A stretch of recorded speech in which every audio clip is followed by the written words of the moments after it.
Yeah, do the clap, clap. So you can sing. Yeah. All right, well, I got my hat mark. Looks good, so.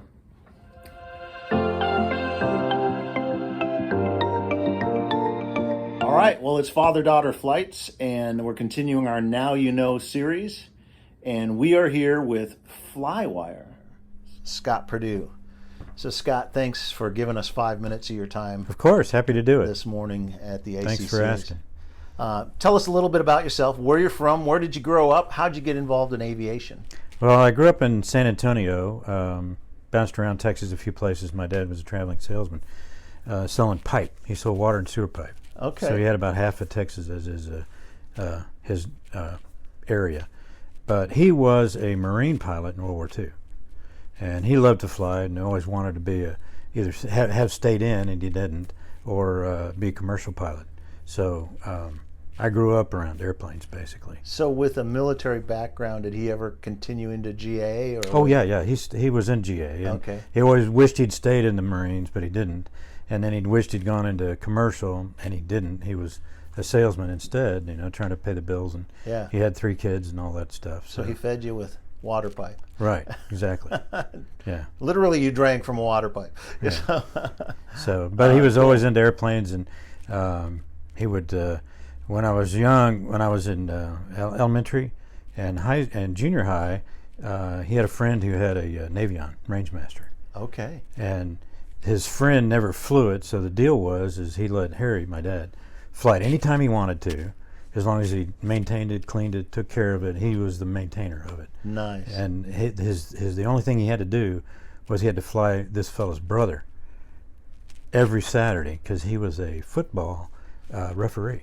Oh, so you would take him off to college football referee. So we'd fly all over the state of Texas, going to college football games, and taking this guy. And you got to tag along. Oh yeah. Great story. Yeah. So I grew up around that. He ended up buying a Stearman, and he had one, and then he had a partner, and the partner crashed it, so he bought another one.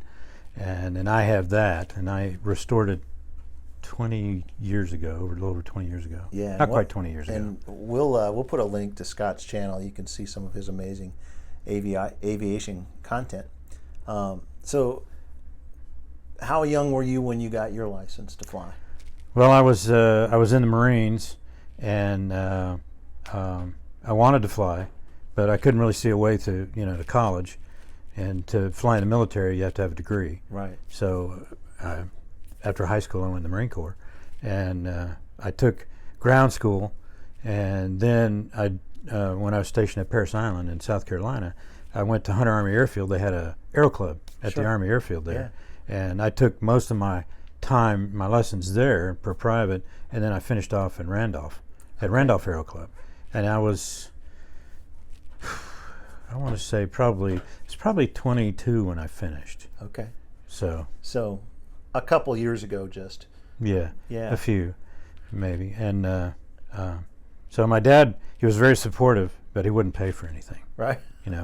He always felt like he had to have Katie? skin in the game. Yeah. And Sure. So anyway, that's how it worked. And but we did a lot of flying together. It's one of the things we shared together. We flew the Stearman together a lot. Awesome. And that must have just been a thrill for him to pass that on to you. And is he still alive? Unfortunately, no. Okay. Yeah. Yeah. Well, I think you'd be amazed at what you're doing and some of the things that you're involved in. Now, one of the interesting things that we ask everybody what their favorite airplane is, but how many different types? Stearman's probably near and dear to your heart, but oh yeah, I'll always have the Stearman. That's everything I have, is on. It can be sold, but not the Stearman. Not the Stearman. Not the Stearman. How many different airplanes have you got experience with, either owning or flying or? Well, I kind of cheat a little bit because I was on this TV show called Wings to Adventure years ago, and I did all the air-to-air work for that. So I ended up flying a lot of airplanes because of that. Yeah. And I got to fly the Spirit of St. Louis. Wow. Which is the EAA's replica. Yeah. And it is the most horrible flying airplane. It really is. Now we talk about Lindbergh and they thought, he stayed up for 33 hours. Well, I can tell you right now, that he didn't have a problem staying. It wasn't he hard had to stay awake because yeah, he was everything you terrified. did, you had to do 2 or 3 things to fix what you just did. So you're just like flying it the whole time. Yeah. It's unstable, and but I just can't imagine how tired he was at the end of it. Yeah. It was incredible. Yeah. So, but anyway, I don't know, probably nearly 100, maybe over Yeah. 100, something Great. like that. I never really took count. So one of the things, you've had a family that encouraged you in aviation or role modeled for you, and you've been involved in aviation, and you got a fantastic audience and just a wealth of knowledge about airplanes. How do you use your experiences? How do you make the world a better place or encourage other people through your touches with aviation?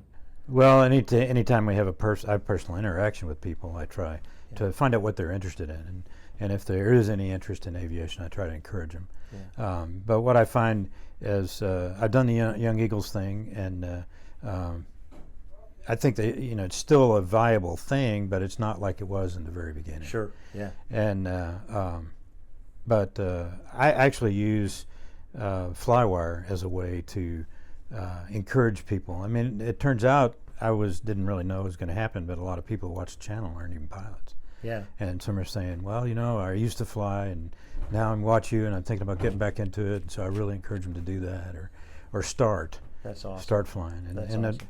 I try to use my channel.